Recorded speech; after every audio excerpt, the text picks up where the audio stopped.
上海合作组织成员国元首理事会第22次会议将于9月15日到16日在乌兹别克斯坦古城萨马尔罕召开。在当前背景下，在古丝绸之路上的这个文明古国，上合组织将发出怎样的上合声音，引发外界高度关注。目前，普京已经确定将出席上合组织峰会，并在早先的东方经济论坛上表态，非常希望在乌兹别克斯坦见到中方领导人。就在8月30日的中共中央政治局会议上，已经确定中国共产党第20次全国代表大会将于2022年10月16日在北京召开。在这样敏感而重要的时间点上，中方领导人的出访自然是会引发全球的关注，而且将要完成俄总统普京非常期待的会面。实际上，中俄领导人在两国各自重要时点上都将彼此作为见面沟通的首选。人民日报海外版编辑部之前策划的系列报道《习主席的国礼故事》第1期，就选取了18大后习近平首访俄罗斯这一重要外交行程。2013年3月22日，在克里姆林宫前，俄罗斯总统普京与30多名政府高官组成超豪华阵容，专程迎接一位尊贵的客人——新任中国国家主席习近平。普京见到习近平第一句话就是：“很高兴你第一次出访选择了我们。”习近平坦言：“我做出这样的选择是要表明中方高度重视发展中俄关系。”为迎接习近平这次到访，普京亲手挑选了一张出版于1950年2月15日的《真理报》作为国礼，上面记录着毛泽东首次访问苏联这一两国交往的重要时刻。9月14日至16日，国家主席习近平将出席在撒马尔罕举行的上海合作组织成员国元首理事会第22次会议，并应哈萨克斯坦共和国总统托卡耶夫、乌兹别克斯坦共和国总统米尔季约耶夫邀请，对两国进行国事访问。由于上合组织8个正式成员国的领导人都将出席，外界也对届时中俄元首的互动高度关注。中俄领导人上一次见面要回溯到今年的2月4日，普京应邀访华并出席第24届冬季奥运会开幕式。两国元首在北京举行会谈的同一天，中俄发表关于新时代国际关系和全球可持续发展的联合声明，集中阐述中俄在民主观、发展观、安全观、秩序观方面的共同立场，体现了两国在国际社会极难筹判的问题上展现的大国胸怀和大国作为。在2022年6月的中俄元首通话中，中方领导人强调，面对深刻复杂演变的国际形势，中俄矢志不渝深化背靠背战略协作，肩并肩维护国际公平正义。这是对中俄两国乃至世界都具有深远影响的战略抉择，过去、现在、将来都不会动摇。普京同时指出，俄方愿同中方进一步密切战略沟通协作，推进构建更加公正合理的国际秩序。当然，首先呢，应该还是着眼于双边关系的发展，要进一步深化务实合作。其次呢，就是多边框架内的合作，因为这次也是开上合峰会啊，在这样一个框架内啊，要进一步扩大两国的合作啊，当然也包括像金砖啊。G20 11月份还有 G20 的峰会啊，另外 APEC 这样一些国际组织的框架下，那么加强两国的这种合作和互动。第三呢，就是就一些重大的国际和地区问题啊，交换看法啊，体现两国的这样一种高度的政治互信啊，这方面呢，应该是就目前来说啊，应该说是有很多相关的问题可以去交流。外界分析认为，中俄元首会晤达成的合作成果将夯实双方关系的基础，为中俄未来更加全面深入的务实合作规划新方向，开启新阶段。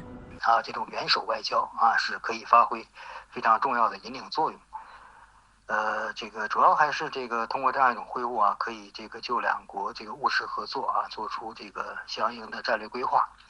自上而下的去推动双边关系的这种发展另外呢，也可以根据形势变化充实新的合作内涵第三个呢，是可以使地区经济发展发挥一种双引擎的作用包括上合，包括其他一些多边框架内的合作。8月26日，乌兹别克斯坦上合事务协调员拉赫马图拉·努里姆别托夫对外表示，此次峰会将完全以线下模式召开。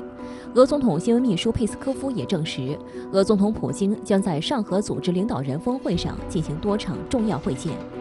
有分析认为，自俄乌冲突爆发以来，俄罗斯备受美西方国家的打压与围堵，普京也减少了对外出访的次数。而上合峰会的举行，恰恰为俄罗斯提供了一个重要的平台，特别是上合组织即将迎来第二波扩员，也证明了上合组织在国际上的影响力与日俱增。普京也可借此机会向全世界展示俄罗斯的实力与地位。对于目前有4个观察员国和6个对话伙伴国正在排队申请加入上合组织，在7月底举行的上合组织成员国外长理事会会议上，俄外长拉夫罗夫曾形容说，希望加入上合组织的国家排成了队。上合组织副秘书长格里高利·洛格维诺夫也表示，欲加入上合组织国家热情高涨，未受俄乌冲突影响。而俄罗斯消息报报道称，接近上合组织秘书处的2名高级消息人士透露，上合组织近期将迎来一波阿拉伯国家和东南亚国家纷纷加入组织的扩员浪潮，其中伊朗的动向格外引人瞩目。事实上，伊朗2005年成为上合组织观察员国后，从2008年起就在一直申请成为上合组织正式成员国。今年以来，有关伊朗转正的消息越来越多。今年的上合组织轮值主席国乌兹别克斯坦7月表示，萨马尔罕峰会将签署有关伊朗加入上合组织成员国的备忘录，伊朗将正式成为上合组织成员。需要强调的是，上合组织并没有因为这个扩员或者吸纳伊朗改变它这种不结盟、不对抗、不针对第三方的这个原则。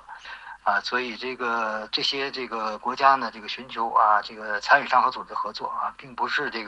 基于地缘政治的考虑也是而是希望能够扩大自己经济增长包括自身发展的合作空间。所以上合呢，未来也不会成为地缘政治对抗的一个工具。上海合作组织成员国元首理事会第22次会议将于9月15号到16号在乌兹别克斯坦的古城萨马尔罕召开。在全球处于动荡变革之际，本次上合峰会以线下方式举行，8国元首确认将会出席，并且有来自中东、东南亚等地区的多个国家与会。今年的上合峰会主要的议题和议程是什么？有可能取得哪些重大成果呢？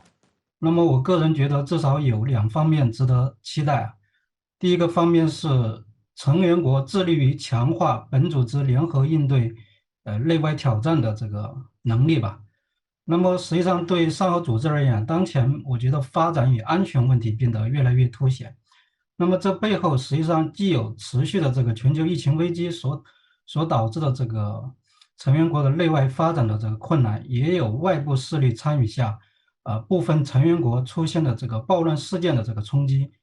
你比如大家知道的，今年的1月和7月分别发生在哈萨克斯坦、乌兹别克斯坦的严重的暴乱事件。那么还有周边地区冲突对本组织安全形势的影响。你比如去年8月，美国从阿富汗的仓皇的逃跑，实际上是极大的恶化了上合成员国周边安全形势。那么另外，今年2月爆发的俄乌冲突，实际上也是对上合组织的发展构成了这种多重冲击。因此就是多重内外挑战下，如何更好的统筹发展与安全，又如何在全球动荡与危机中寻求新的发展机遇我觉得都是上合组织重点关心的问题。那么在这方面可以预计，习近平主席提出的全球发展倡议、全球安全倡议将会得到上合组织成员国的高度的关注和支持。值得注意的是，中国国家主席习近平将出席本次上合组织领导人峰会，俄罗斯总统普京也将出席。现在外界高度关注中俄领导人会晤，2国领导人将会谈到哪些问题呢？那么我觉得，首先就是我们会延续之前比如说我们2月份的时候2国首脑在线下会晤的时候发表的联合声明，也就是说还会对国际重大的事件、整个国际局势问题做一个共同的一个阐述第二方面就是更重要的就是经济合作因为我们知道俄罗斯现在正在大力的推进它的这个转向东方的这样的一种经济政策啊。那么转向东方很大的一部分可能就是要和中国进行相应的一些经济合作啊。那么在这一方面，我们在已有的这个合作的基础上，如何去拓展啊，进一步拓展这个合作的空间，同时也要考虑到在当前的这种国际局势下，如何更好的去发展这种合作，是非常重要的一个问题啊。我认为本次中俄领导人会谈可能会涉及到一些重点的一些议题吧。那么第一个议题是强化周边安全联动。大家知道，今年2月中俄领导人会晤以来，就是美西方借助乌克兰危机、台海危机、北约的这个全球转型、阿富汗的这个动荡局势，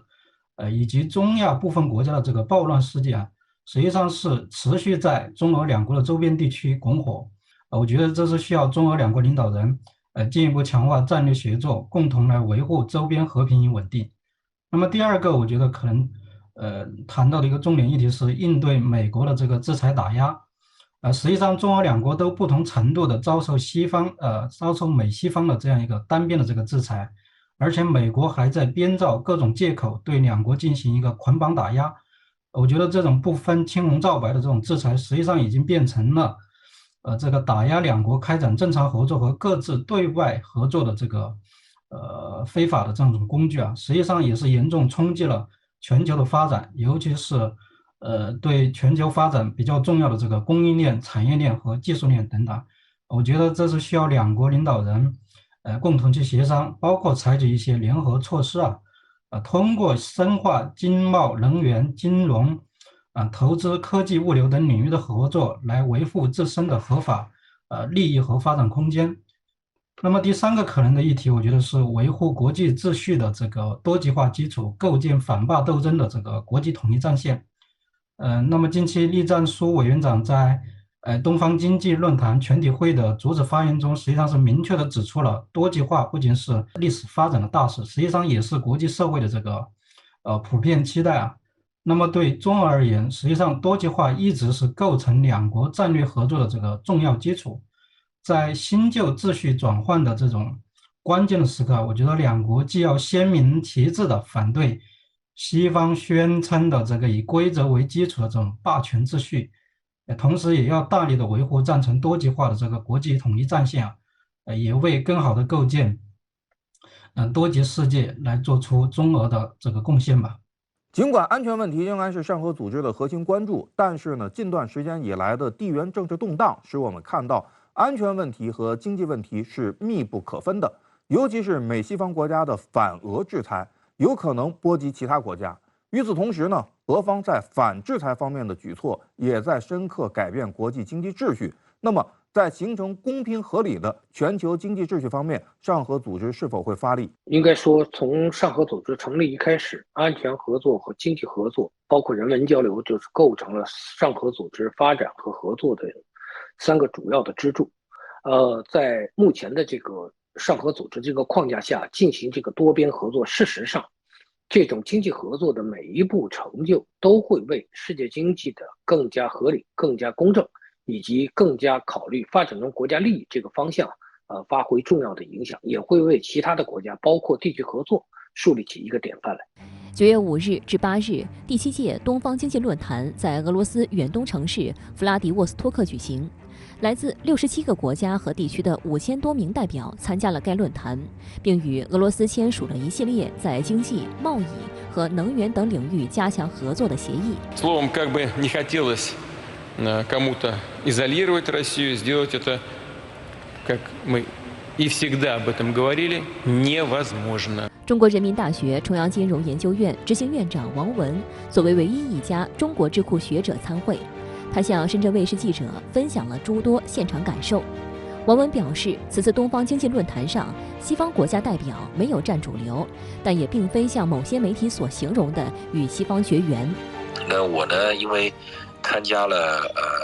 4场分论坛，并且发言，也旁听了多场相关的这个主题论坛。那其实是看到了不少欧美国家的身影的，有像挪威来的，有日本来的。换句话说，东方经济论坛过去7届释放出来的越来越多吸引力，也让很多西方国家的社会的组织、智库的代表，一些经济的机构，他们不得不也来参加这个东方经济论坛。所以说，实际上并不是说跟西方绝缘的一次论坛。王文观察指出，此次论坛内容非常务实，签署了很多协议。更重要的是，这些都建立在平等友善的基础上。外界尤为关注，在俄乌冲突及西方制裁的背景下，普京的演讲会有何不同？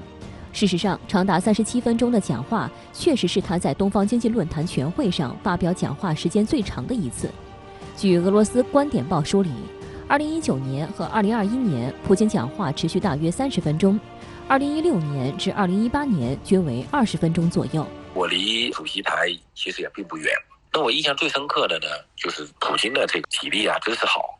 就整场会议下来啊，原定的计划是2个小时结束的，但是整个会议一共进行了4个多小时。其实这不是我第一次在现场听普京的演讲了，应该是第3次了。我过去参加过 G20 的会议，参加过瓦尔代俱乐部的年会等等，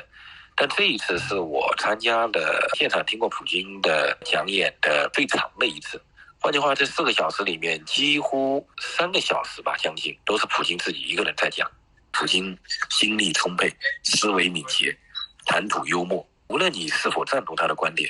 但至少他在这么大的场合里面展现出来了他自己作为世界顶级政治家的个人魅力。在37分钟讲话中，普京就全球局势、经济形势作出表态，包括欧洲面临的危机、粮食危机、俄罗斯经济形势、特别军事行动、国际关系等。王文观察指出，他接触到的与会者们都认为普京奉上了一场真诚的演讲。我的前后左右有俄罗斯的，有日本的，有马来西亚的，有新加坡的，交了很多新朋友。那大家还是都对普京还挺敬佩的。至少我看到的，我相遇的多数的参会的这个代表，问起他们来说，他们都说这是一个很好的演讲，然后都说信息非常的充沛，都很有干货，都认为听到了很多声音，都认为普京本人至少是真诚的，大概都是这样的反应吧。我觉得没有人说下来以后说什么他在说假话啦，然后这个不同意啊等等。值得注意的是，本次论坛的主题是通往多极世界的门户，国际关系新架构中的远东。对比往年聚焦远东潜能、机遇的主题，王文表示，今年论坛的主题折射了俄罗斯开始彻底放弃对西方幻想，转而全面融入东亚经济一体化崛起的浪潮中来。今年的东方经济论坛非常的特殊西方的压制使得俄罗斯在战略转型上不得不向东方看齐。实际上过去的10几年来，俄罗斯也一直在推行向东看的这样的一个政策。但是呢，现在呢，俄罗斯向东看的政策更加的务实了，更加的坚定了。如果说过去的向东看仅仅是对东方经济崛起的一种权宜之计的话，那么这一次向东看实际上是逐渐对西方放弃战略幻想，全面的接受、认同，甚至要融入到整个东方就是以中国、东南亚等等为重心的整个西太平洋领域和东亚领域的经济大循环、经济一体化中去。王文表示，他在俄罗斯访问已有10天，的确看到俄罗斯民众的日常生活与往常差不多，似乎没有受到西方制裁的影响。我来了，到现在已经去了3个城市，而且看了方方面面，看了10几处吧，相关的场所呀、调研的地点等等，跟大大小小俄罗斯的人交往、交谈，甚至深谈了，怎么着也有这么几十位了吧。我可以说，基本生活没有受到任何的影响。比如说超市商店机场购物中心仍然商品是琳琅满目的，没有说哪里出现了物质的短缺，对吧？老百姓该吃吃，该喝喝。我问很多俄罗斯人说，你到底至少有什么变化？他说想了半天，有的俄罗斯人说，可能就是到欧洲旅游可能困难一点了吧，就大不了不去了呗。他说然后呢？我说，然后他说那可能Visa 卡刷卡可能刷不了了。但他们自己有自己的银行系统，也照样可以刷嘛。然后就没有了，没有然后了。我这样的问题我问过好几个当地的俄罗斯人，他们都基本自己都想不出来这个制裁到底对他们有什么影响。王文还指出，俄罗斯受西方制裁的影响有限，能源收入在短时间内反倒让俄罗斯政府实力更强了。普京在东方经济论坛上宣布了几项由联邦财政大规模投入的基础设施啊、大的项目啊等等，那我就惊讶了，哪来的钱啊？那我一计算，再加上我调研，我发现俄罗斯政府更有钱了。为什么更有钱了呢？是因为制裁以后大众商品的价格提升，俄罗斯出口的石油、天然气的价格提升，使得每个月俄罗斯的中央财政收入更广了、更大了。所以这就是俄罗斯它的底气所在。那也让我非常惊讶的就是，在40个西方国家的上万次的制裁下，俄罗斯的反制裁能力以及这个国家它的超稳定性。所以从这个角度上来讲呢，我们如何去重新发现俄罗斯的优势，重新看待在西方媒体这种舆论战的笼罩下发现俄罗斯的真实的状况，以及如何推进中俄之间的更加务实的合作。实际上，俄乌冲突爆发至今，西方部分国家一直试图对俄罗斯能源进行制裁，以掐住俄罗斯经济动脉。但是，据9月5日芬兰一家智库的报告显示，俄乌冲突爆发后的半年，俄罗斯能源出口收入远远超出该国战争开支，欧盟仍是俄能源最大买家。Вот используют как оружие. Какое оружие? Сами натворили дело, теперь не знают, что с этим делать. Загнали себя в так называемый санкционный тупик. 普京进一步表示，尽管俄罗斯愿意明天就重启北溪1号天然气管道，但实际上受到了阻挠。Мы готовы это сделать завтра. Достаточно только кнопку нажать. Но не мы же санкции ввели на Северный поток-2. 为了解决欧洲当下的能源危机，欧盟委员会主席冯德莱恩7日提出了5个立即措施。对于冯德莱恩提出的解决措施，普京在东方经济论坛上发表讲话，火力全开，称此举愚蠢，不会有效果，只会导致天然气价格上涨。普京还强调，如果西方国家对俄罗斯的能源出口设置价格上限，俄罗斯将放弃履行合同，停止供应包括天然气、石油、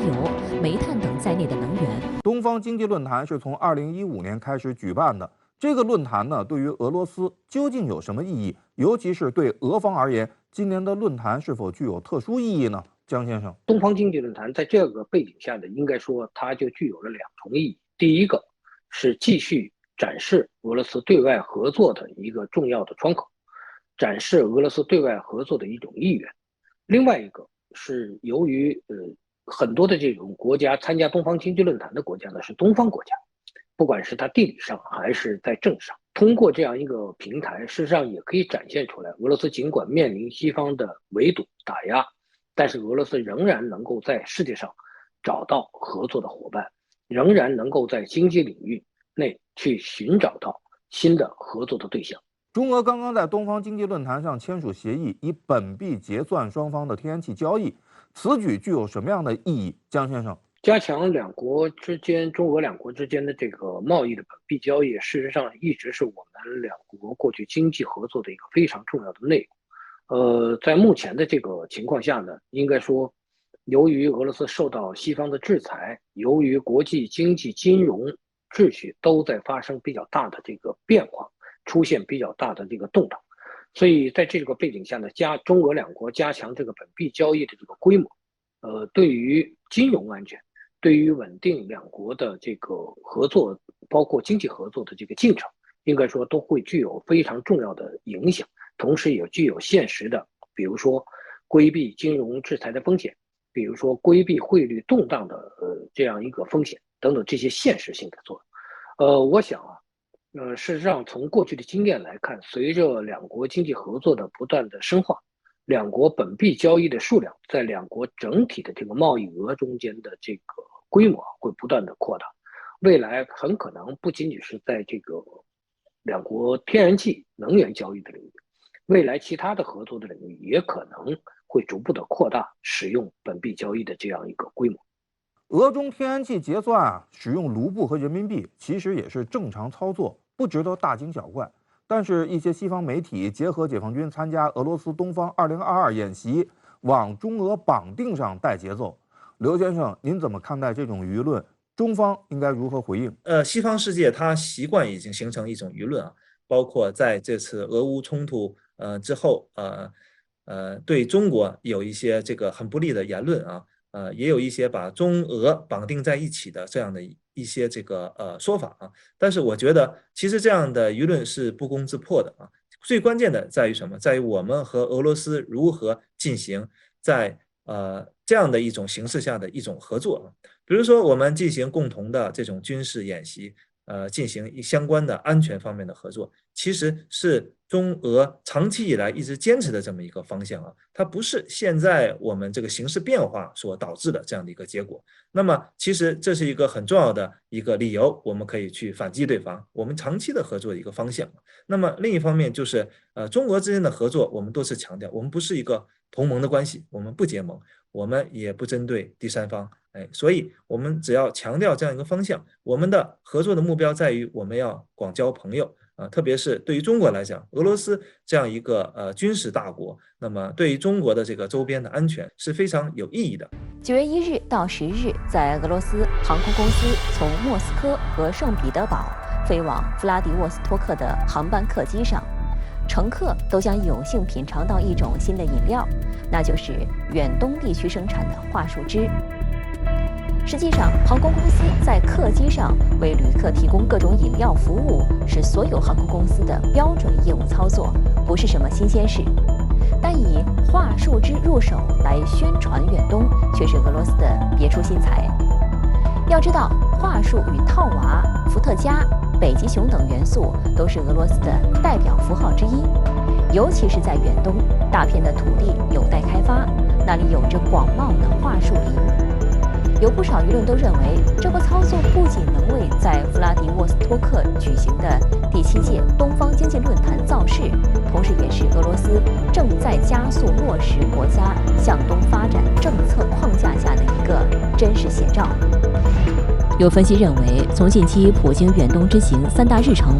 考察勘察家、观摩东方2022联合军演、出席东方经济论坛来看，俄罗斯正在更加认真、前所未有的思考和落实对外合作的战略东转问题。其实，在上世纪90年代中期，俄罗斯政府就已经通过一系列包括必须巩固俄在亚太地区地位的议题文件，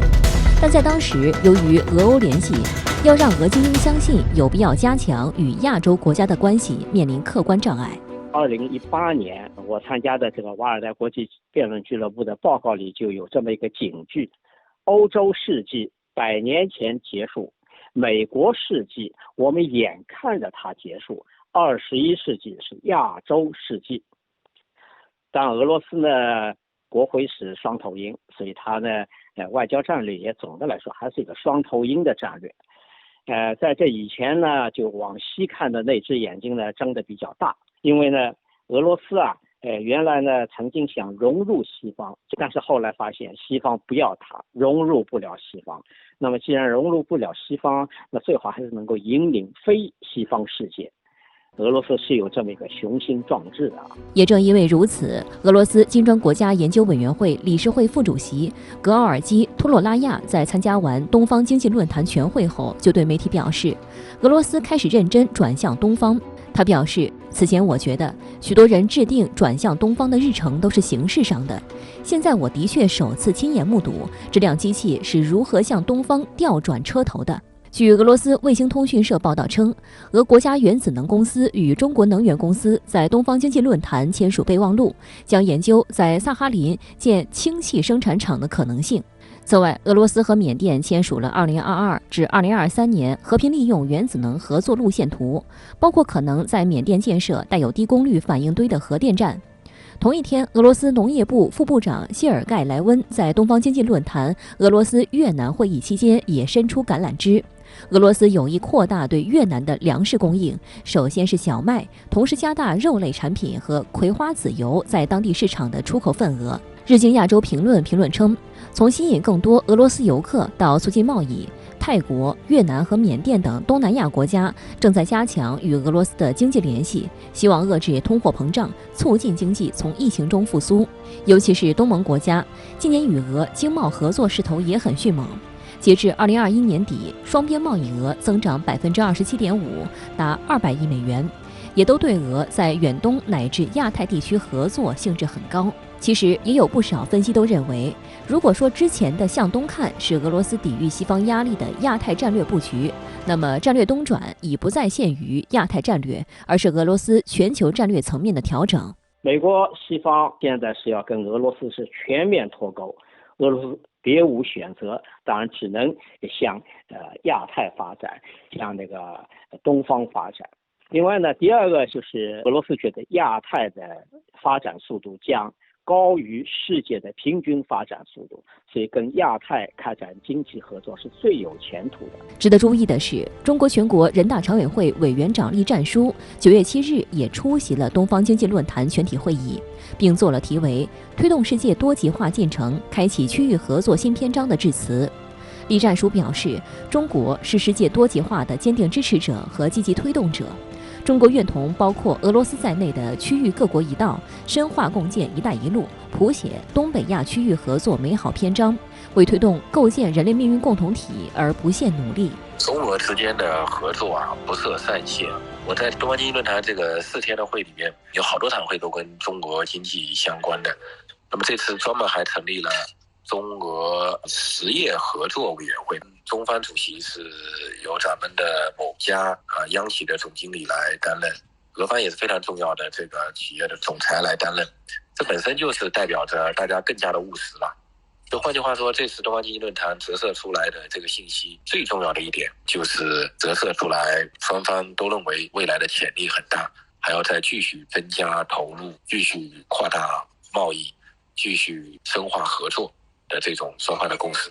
有观察指出，在俄罗斯加速落实向东发展战略的过程中，也会将中俄合作提升到一个新的阶段。要知道，成员数达到114人的中国代表团是此次东方经济论坛上最大的代表团。实际上，在俄罗斯向东转的概念中，中国一直被视为一个非常重要的合作伙伴。2012年，普京就曾生动形象地表示，要让俄罗斯的经济之帆乘上中国之风的机会。据俄罗斯卫星网9月6日消息报道，当天中国和俄罗斯之间达成了新的3个合作协议。第一，俄罗斯对华天然气出口此后改用两国卢布和人民币结算，不再使用美元或欧元。第二，中俄正在筹划修建横跨阿穆尔河的国际铁路大桥，从而加速连接中国东北和俄罗斯远东的交通。最后，中俄正在洽谈推进在布拉戈维申斯克建设风力发电厂，加速双方在新能源领域的合作。对此，就有评论称，短短24小时内，中俄在能源贸易、基础设施建设和新能源领域皆取得进展，这无疑表明中俄之间的合作非常火热。9月7日，普京在东方经济论坛全会上致辞时还表示，俄罗斯经蒙古国向中国供应天然气的所有主要参数都已经达成一致。他幽默地说，甚至在一贯难与中国朋友商定的价格问题上，我们都达成了一致。其实，俄罗斯近日还表示，将在远东地区专程为中方修建一条天然气管道，来增加对中国天然气的供应量。目前，俄方已经开始了对该项目方案和预算的设计规划，并将该项目作为了国内的优先项目。今年2月初，中俄曾签署了天然气合同，就是沿远东管道线路的，每年的供气量大约为480亿立方米。另外，普京也曾下令将启用中俄粮食铁路运输枢纽。据了解，这条外贝加尔斯克满洲里粮食枢纽是全世界第一个，也是当前俄罗斯最大的粮食铁路运输货运站，储量可达800万吨。俄方表示，这条运输枢纽的启动将有效解决中俄两国铁路轨距不同的问题，将此前俄罗斯对华粮食出口从海运的3个月缩短至2到3周，而且此举也是双赢。俄方将通过增加农业用地来增加该项目的可行性，这会有效地激发俄罗斯国内在农业增产上的潜力。今年上半年呢，中俄贸易呢比去年又增长了30%左右啊。普京说了，很快我们就能达到2000亿美元这个高标杆。当初提出的时候就是说2024年能够达到啊，但现在看起来呢，可能能够加速达到。同时呢，对于中国来说也是非常好的，因为俄罗斯给我们提供了一个最稳定的能源粮食的一个来源，原材料的来源啊。另外呢，又给中国的那个机械产品、汽车、日用品提供了一个很好的一个销售市场。不过，需要警惕的是，就在东方经济论坛会议期间，西方媒体也在拼命渲染中俄合作对世界的威胁。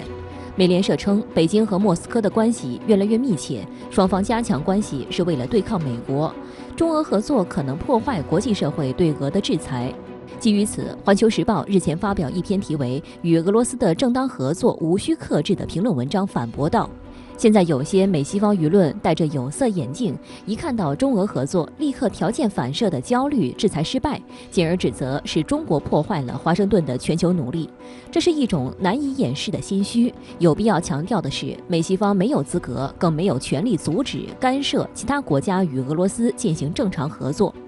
真正应该克制的，绝不是中俄的正当合作，而恰恰是美西方已经难以自拔的地缘政治狂热。哪怕是他跟西方的关系，特别是跟欧洲的关系缓和以后，也不会影响对华关系。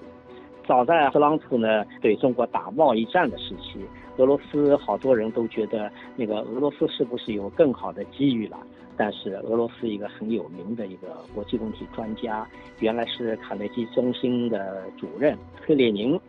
他就说过一句名言：改善对美关系给俄罗斯带来的好处，远远不能弥补恶化对华关系造成的损失。这个呢，我想俄罗斯是非常清醒的。现在就更不用说了，对华关系是俄罗斯无可取代的一个最重要的一个对外关系。至少在一段时间里，俄罗斯在西方将面对一堵墙壁，那么转向东方也就是必然选择。那么转向东方能够帮助俄罗斯渡过难关吗？万先生，它的作用应该还是有限的，尤其是从俄罗斯国内这个讨论来看，一方面就是俄罗斯政策界的共识是，俄乌冲突实际上是进一步的证明了，就是俄罗斯早在10年前就已经提出了这个转向东方这种方针的必要性啊。最大的意义在于就是能够加强俄罗斯多方位外交的这种立足点。那么另一方面，我们也观察到，就是俄乌冲突以来，实际上在俄罗斯国内啊，就是以自力更生为主、借力东方为辅的这种新共识正在被构建起来啊。那么实际上是相当部分的这个俄罗斯政策精英是指出，在新的这种形势下，俄罗斯既不要试图用与东方国家的关系来取代与西方的关系，同时也要避免就是思维从对西方的依赖走向另一个极端。实际上也就是说，不能就是说，在过度的这个依赖这个东方，是不是？那么实际上同时，俄罗斯也是看到了，就是东方伙伴能够提供给俄罗斯的这种实质性的这种支持也是有限度的。那么这些支持它也不会来解决，也不会就是完全能够解决俄罗斯发展的所面临的这个根本性的这些难题吧。还是要看到就是所谓的向东转的问题。毕竟对于俄罗斯这样一个老的欧洲国家来讲，并不是一蹴而就的事情。整个的向东转，不管是在这一次这个乌克兰危机之前，还是我想在以后，恐怕这种进程都会是一个逐步的，并不是会一帆风顺或者立马就是实现一个彻底的一个转变的。这么一个转变的这个过程，很多的这种转变还需要取决于各方，包括俄罗斯与其他国家之间合作的项目的落地来推动。所以呢，我想呢，这个多边的这种合作共同的这个努力啊，恐怕是俄罗斯向东转的一个重要的外部的推力。正如刚才在短片当中所说，除了中国，俄罗斯与亚太其他国家也陆续签下大单。这种贸易流和投资流的转向会给本地区带来什么影响？江先生，在世界经济仍然处在不确定的这个状态下，包括世界经济的各个方面都在新冠疫情以后出现重组的这个大的背景下，尤其是西方国家不断的搞这种小团体，对发展中国家进行各种方面的限制和打压的这样一个背景下，东方国家，不管是俄罗斯与中国，还是俄罗斯与其他的这个东南亚、亚太地区的国家，还是中国与其他的亚太的这些国家的这个合作，包括我们前面讲到的这个上合组织的之间的这个合作，应该说，都汇聚成了一种新的多边合作的一种浪潮。这一个方面，它证明多边合作的进程并不会因为西方国家的所谓的这种遏制、所谓的这种脱钩而终止。多边合作仍然是世界经济、世界政治发展的一个主流。第二一个呢，就是这样一种合作，事实上呢，在很大程度上对于发展中国家、对于新兴经济体都提供了一个新的增长的空间和新的增长的一个机会。接下来，俄罗斯转向东方啊，还会有哪些具体的做法和动作呢？万先生。那么首先是这个双边层面，我觉得俄罗斯除了进一步的这个强化与传统伙伴国中国、印度、越南等这样的传统伙伴国来强化这种全方位的这个合作关系之外，是吧？我觉得俄罗斯还会进一步的与这个朝鲜多数的东盟成员国之间的这个合作会进一步的这个升级。那么同时对日本、韩国、新加坡等可能这样的国家是不是可能会采取既合作又敲打这种策略？因为这3个国家实际上是对俄罗斯实行了一个非常有利的这样一种制裁啊。那么另外我觉得还有一个重点就是俄罗斯会大力的推动本国能源出口进一步的这个转向亚太市场。那么其中的重点就是要打造扩大对亚洲能源出口的这种基础设施你比如加速发展远东地区的这个能源基础设施，包括生产这种液化天然气那么同时也是要提高东部运输的这种能力和边境口岸的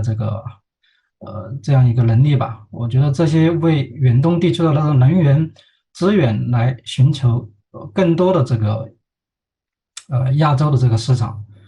那么如果是多边层面嘛，我觉得俄罗斯可能会大力的推动这个总统普京所提出的这个大欧亚伙伴关系这个倡议是不是？尤其是在这样一个倡议的这个框架下去推动欧亚经济联盟、上海合作组织与东盟之间的这种跨区域合作吧，也是更好的来拓展对外发展的这种空间。表面上看，俄罗斯转向东方似乎只是俄罗斯应对目前美西方制裁的一个被动的选择。但是如果我们把视野放得更加开阔，不难发现亚太地区早已经是当今世界经济最为活跃、最为繁荣的地区，而欧洲目前则是问题重重。所以，俄罗斯转向东方本身既体现了潮流的转向，也在顺势塑造一个新的世界格局。那么，身处东方，中国会由此获得哪些历史机遇？我们应该如何来把握呢？江先生，这样一种发展的方向和合作的模式，它逐步的这种成型，像滚雪球一样逐步的扩大，